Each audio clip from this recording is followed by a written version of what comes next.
He literally said to me, "You've not found your tribe yet, but you have now." Let's do that. ASMR. Oh, yes. So funny. And then here, I love this, got a pull-out table. And my favourite thing about this is it slides out the other side of the van as well. So I can have the back doors open and put my brew on here and just enjoy the view. So I love this. Perfect. Oh, it has actually changed my life. It's been amazing. That's a cool van. Well, good morning, Ashley. Hi, nice to meet you. Nice to meet you. We've just been having a right good chin wag for a while, so I think we're all talked out. But it's going to be fascinating to learn more about your nomadic journey and your van life story. So, how did this all start for you?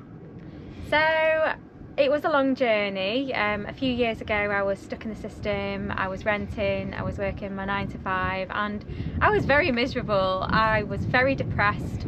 I even went on antidepressants at one point because I just thought, is this my life? I'm just stuck in these four walls and go to work and come back and stuck here. So I was very miserable. And then I can't actually remember the turning moment for it, but I think I was actually here in Castleton.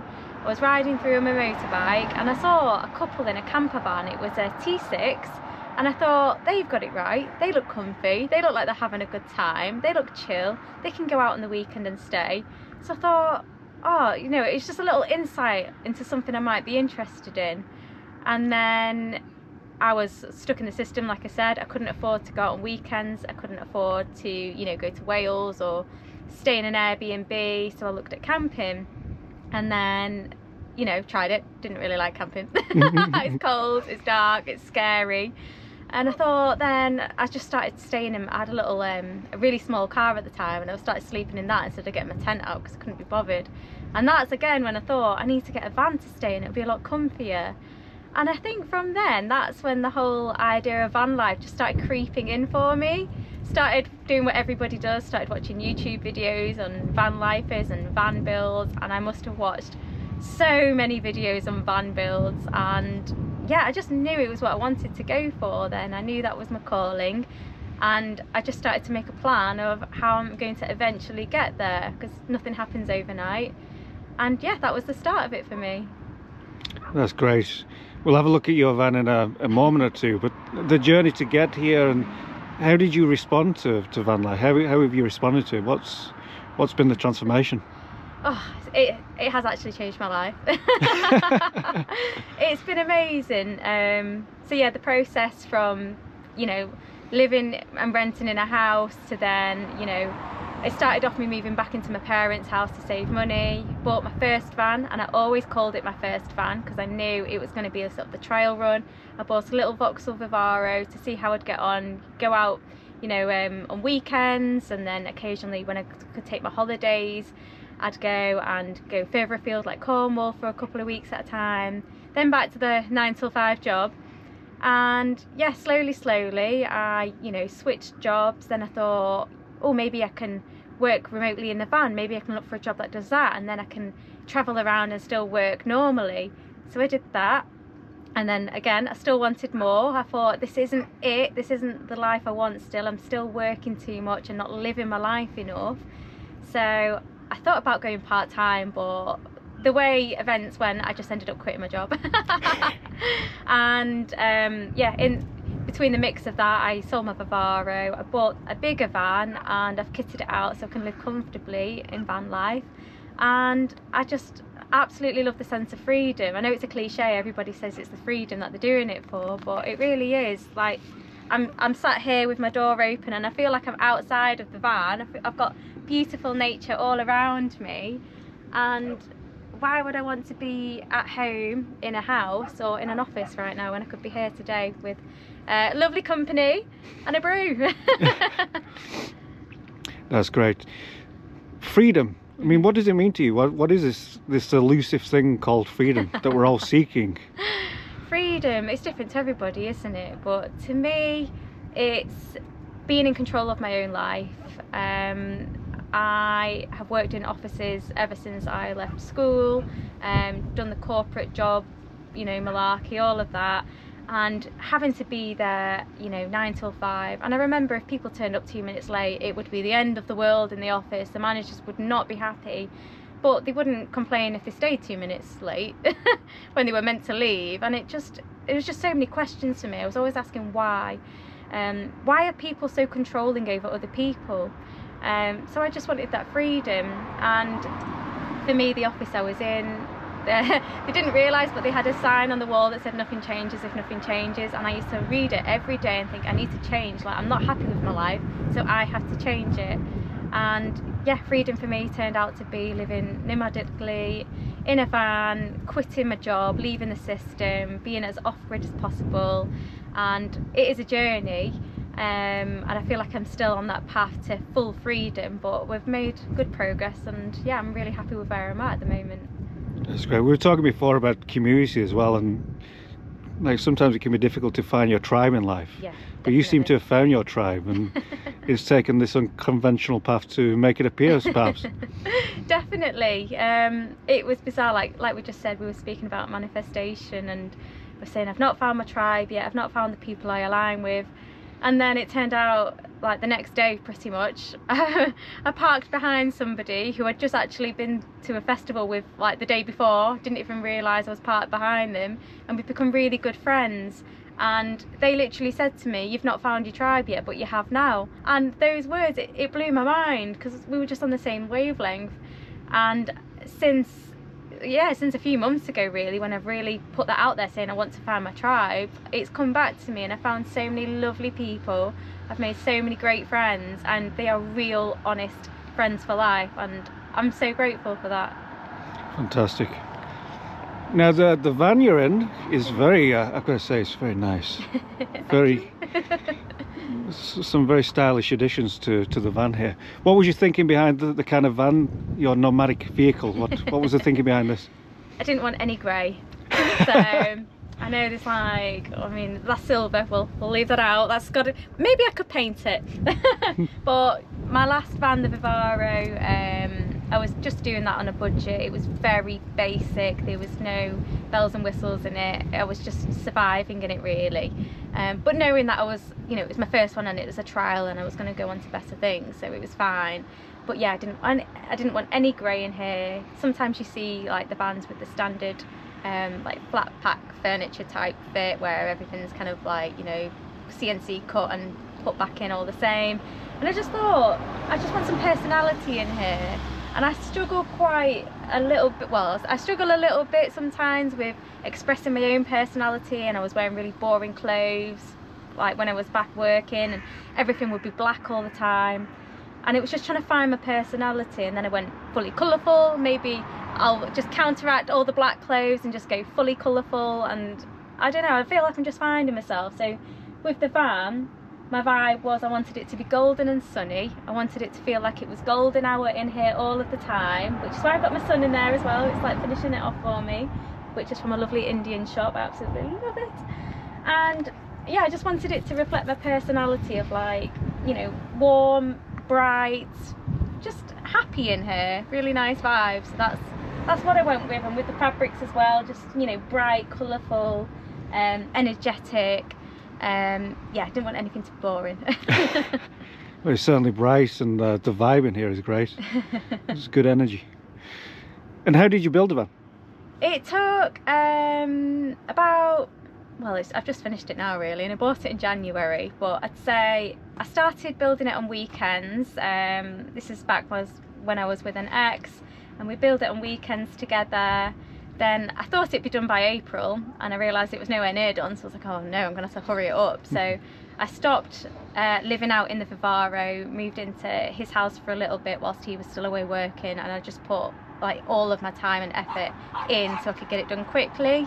And then there were a few things that I can't really do myself. I probably could now actually, because my friend Jenny has taught me a lot about electrics, but I really struggled understanding electrics and cable lengths and different org and sizes and fuses and all of this. So I did outsource help for the electrics because I didn't want to get it wrong. But I feel like if I was going to do a van build again, I think I could do it probably by myself. Wow. I reckon so. That's incredible. See, just hearing that, I'm getting like shivers down my spine, because I can't do that. I love the learning process of it, like even just with the woodwork, learning how to use different saws and things. And it's funny because I can notice things that I've done in here that aren't perfectly level, but I know no one else can, so I'm not going to say anything. But yeah, just learning to use different equipment. Like, this isn't anything I've ever been taught before. I've worked in an office, so yeah, I'm really grateful to have the opportunity for somebody to teach me things as well, and friends have been great to help. So yeah, it's been great. I've loved it. Excellent. And is this a lifestyle you'd recommend to others? Oh, absolutely, everyone should do this, as long as you pick up your litter. That's all I'll say. Yeah. Yeah. No, it's a very mindful way to live. I'm fully off grid, so I've got everything I need in the van. I've got my power, my water, and everything I do I try and do mindfully and respectfully as well. So if I'm getting water from somewhere, I make sure that I will, you know, pay in some way. So if it's from a petrol station, I'll make sure I'm filling up the van, or going in and, you know, buying something from the shop if I don't need to fill up the van. So yeah, it's just about being respectful, really. And I think it's like we said, it's very freeing being in a van. So a lot of people who feel trapped in the system, it's definitely worth looking at alternative ways of living. Yeah, absolutely. But I said that there might be some bad eggs who are, you know, not respecting the places where they visit, and that needs to change. Yeah. But I tend to find the vast majority of people I've met on my journey, they have been respectful. Yeah. And they've been litter picking next to their van and tidying up after the locals. Yeah, yeah, absolutely. That's what we do as well. If we're in an area, we try and litter pick the best we can, but obviously there's things that are kind of more biohazards. Probably leave that. Yeah, exactly. But yeah, because van lifers do get a bad rep for litter, but actually from my experience, a lot of people I know will pick it up, just so, well, one, because it's nice to not have litter around you, it's better for the environment, and two, so you're not getting the blame as well, because people just assume if it's outside your van it's yours, but it's not the case. Yeah, I definitely think that, and I feel that in terms of that connection between nomadism and nature. The connection and the vibe between the people I meet is phenomenal. Yeah. They respect nature, value nature, and it's great to hear you kind of doing that kind of thing as well. Yeah, definitely. I feel like, you know, it is our provider, isn't it? Like, you know, we go into nature, we could go foraging today, we could find some mushrooms. I mean, you know, summer's over, but we could have found loads of berries in summer. We could find all sorts of things to like sustain ourselves. So we don't want to be littering around that. No. Grace, so can we have a little bit of a tour? Is that okay? Of course. So we'll start with the kitchen, since we're right here. Just gotta take my shoes off if we're gonna move around. So I've got my oven here, which is the Adventurer Voyager 4500. Oh wow. I know. Very fancy. So we've got 2 hobs on here, a grill and an oven, and it's been absolutely fantastic. This I've made everything I've needed to make with this. It's brilliant. And I love this I just love the noise this makes as well. Let's do that ASMR. Oh yes. It's so funny. I've got my lovely Vanporium sink, which I do rave about, and if you ever go on their website you'll be stuck on there for so long because there's so many beautiful sinks. It took me ages to decide, but I wanted the terracotta vibe, which was also going to go with my window. Yeah, just like the sort of you know, Mediterranean vibe about that, so I thought we'll go with this one. Cupboards, they say, you know, these are just cupboards. I would open them, but I'm a bit embarrassed about how much stuff is shoved in there at the moment. So it's okay, they look neat. What like stays behind closed doors kind of vibe with them. Yeah. I can show you where the gas is though, because we know this one's okay. So yeah, gas for the cooker. I probably change my gas over every 2 to 3 months. That's all right, isn't it? That's yeah, all right. Yeah, it's really good. And then over here we've got my shower. So I know everybody said, you know, you'll struggle to get a shower in here, but it was an absolute non-negotiable for me. Last winter, living in a van, I was freezing, it was cold, and having to drive 25 minutes to go for a shower in a gym, and you know they're not really private either. You know, they've got the opaque glass on the door, and you just feel like you're watching, seeing if anyone's coming in all the time, especially cleaners. You could get male cleaners at any time and you just feel on edge. So a shower in the van for me was a non-negotiable, and I absolutely love it. So I've got my Max Fan Dome Plus here. The plus is just because it's got a light on it, and yeah, that's just to help with ventilation when I'm in the shower, and I also put it on when I'm cooking as well. And the shower itself is just a really cheap one from Screwfix, does the job, fantastic. And then for the cladding, I've actually tanked behind all of this, and then the cladding I found online, and I think it was like £20 for 2.4 metres worth. It was very cheap. And then I just got the cheapest tiles I could find in B&Q, which was £5 a pack, and I absolutely love it. The shower tray at the bottom as well, that was just a standard, the smallest shower tray I could possibly find online, which is 585 centimetres squared.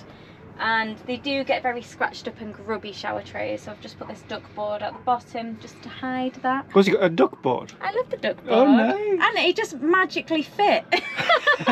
I did take some of the slats off the end, but the actual width of it, I was impressed. It's good when that happens, isn't it? I know. Just, like destiny. Yeah, exactly. Just the synchronicities, everything aligned perfectly for me. So yeah, absolutely love my shower. We've got the benches full of stuff. Keep my spare gas in this one. This one is housing my diesel heater a little bit, and it's just, I keep my dirty washing in there in a dry bag. I just seal that up so it just, you know, no musty smells or anything. And in here is just literally stuff I probably don't even need. Underbed storage, that's just where my clothes live. And then here, I love this, got a pull-out table. Oh yes. And my favourite thing about this is it slides out the other side of the van as well. So I can have the back doors open and put my brew on here and just enjoy the view. So I love this. Perfect. Depending on the seasons. So right now we're cold, so it's coming out quite easily. But in summer, sometimes I'm like, come on. That's quite funny. With the bed, I've done the IKEA bed hack. So I've got 3 beams in here, telescopic beams from IKEA, so you can extend it to the length of the van, and it's the easiest and quickest way to make a bed in a van. It's just, if anybody does it any other way, you're wasting your time. Just do this. Unless you're doing a fold out one. Actually, I've seen somebody did do a slide out bed with the IKEA hack as well, and I thought that was genius. Again, for the slats I got from IKEA, and I just overlapped them in the middle just so they weren't sticking out the end. And I got a custom made mattress just for the size of the van. So it's 120 wide, which is the same as a standard double, and 183 long, which is a bit shorter than a standard double. But for me, all 5 foot of me, this is fine. And yeah, skylight in the corner there. Everybody says, oh, I've not seen a skylight in the corner, but it's great for sort of watching the stars out of when you're in bed. And yeah, I love it. I'm really happy with the setup, and I can't believe it's strange that my vision has come to life. Yeah. It's fantastic the way it's put together, and the thoughtful touches about the table. And I mean, I'm still intrigued by this cooker.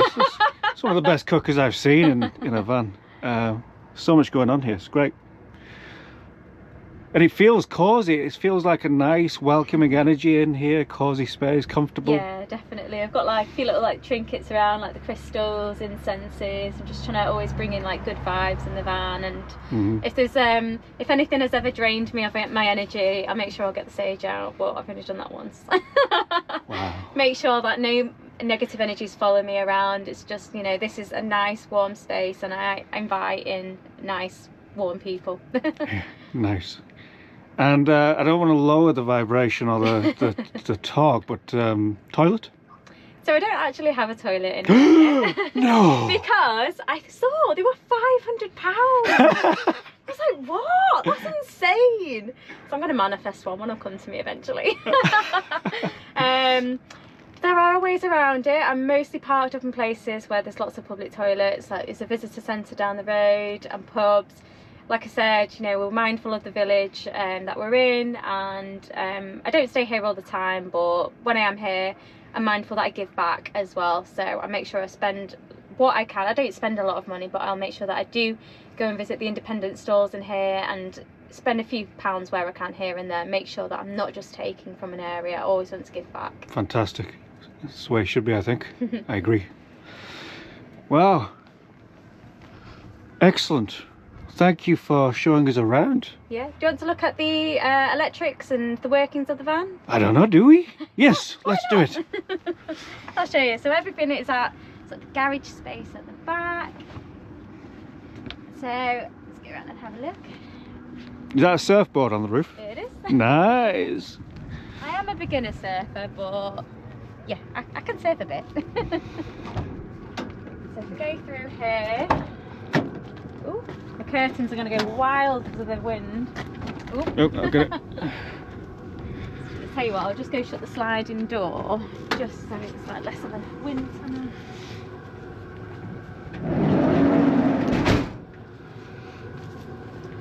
So, with the electrics, like I said, I did outsource somebody to help me install my electrics. I've got a 200 watt Renogy Shadow Flux solar panel on the roof. It's getting very technical now. I know. So I went to the NEC and spoke to them, and they were like, oh, we've got this Shadow Flux one, which means if a tree shadow goes over the panel, it won't cut off the whole panel. You can still get some use out of it. And in this low sun now, this time of year, I've noticed my surfboard can create a bit of a shadow on it, so it's good peace of mind to know that that's still going to be working. Oh, it's going crazy. So yeah, we've got Renogy solar charge controller over here, which I'm still kind of learning how to use, because I'm getting the manual out every time going, what does this light mean? We've got a Fogstar lithium ion battery, mine is 300 amp hours, and it's great for the van. I absolutely love the Fogstar, and it's got Bluetooth monitoring as well, inbuilt heating. I think Fogstar, if you go and look at batteries now, Fogstar are so reasonably priced. When I first saw the price of leisure batteries, I nearly fell on the floor. I was like, what? But yeah, fantastic. I've got 2000 watt Renogy inverter as well, which has been great. For a fridge, I actually use this Halfords Cool Box, which does the trick. It actually does get really cold in there, and the trick is as well, if you've gone and done your shopping, everything's, you know, out of the fridge, put it straight in there and it stays cold for ages. And you can see at the moment it's unplugged. It's pretty cold today. That would just stay cold for so long, so I just don't really need to plug it in. Nice. Here I've got my Bobil heater for my water, which again I did get help with installing, because I've heard some people have done it wrong and I was a bit scared, so I made sure somebody did it right for me. All the plumbing, pump, accumulator, all of that's hidden behind there. And this I only really use for my shower. If I need hot water for washing up, I just boil the kettle, because this is very power hungry. In Morocco and Spain, when I go over there in the winter, my excess solar will charge this for me, so I'll have hot water all the time then. That would be quite Now nice. you're bragging Morocco and Spain for the winter. Come on. It's too cold. Look at the cloud here. I'm freezing. And then on this side, this is my sort of garage space that I've got left. Oh, actually, I forgot to say as well, I've got an 85 litre water tank behind there, so I've got plenty of water to stay off grid for quite a while. And then in here we've got my diesel heater, and this is just spares from the van build. There's not really many tools, it's just like spare fittings. And jerry cans, camping chair, what more could you need? Excellent.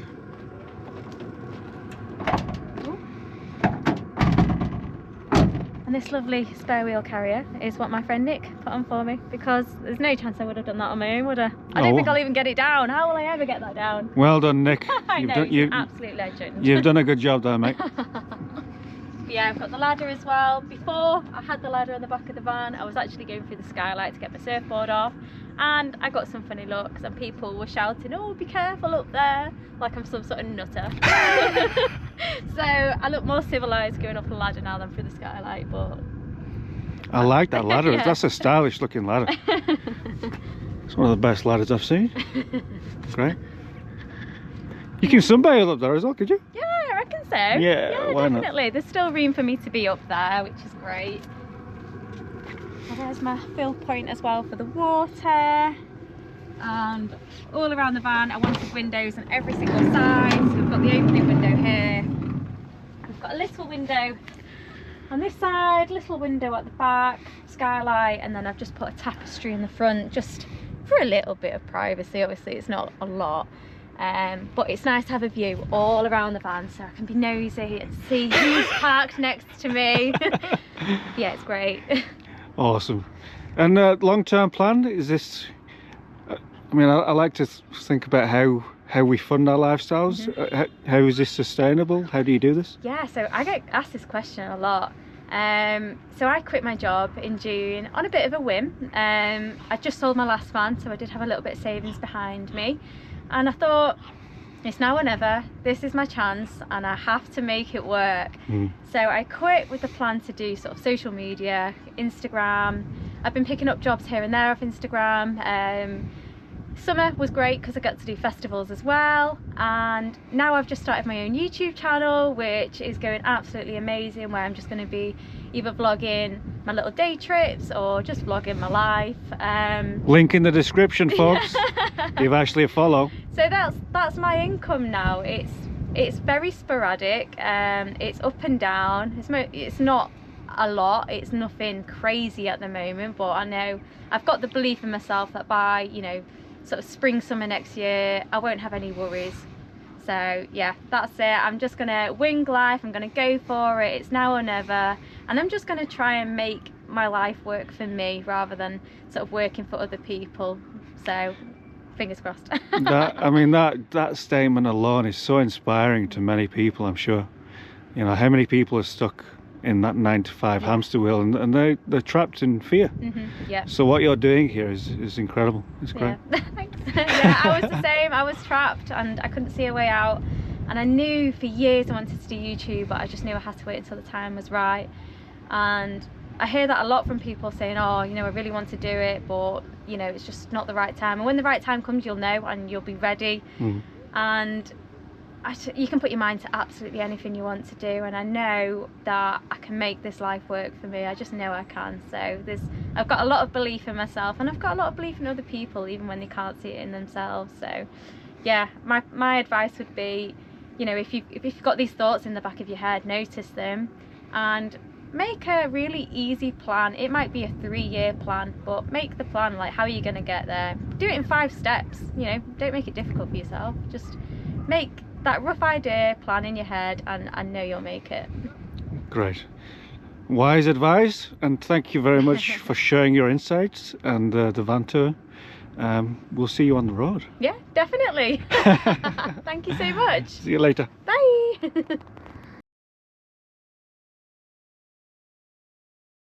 Getting started. That's skimmed me, that one. Let's go. Right, whatever you're doing, don't let go of them. I know. Oh, what am I? Don't even think about it.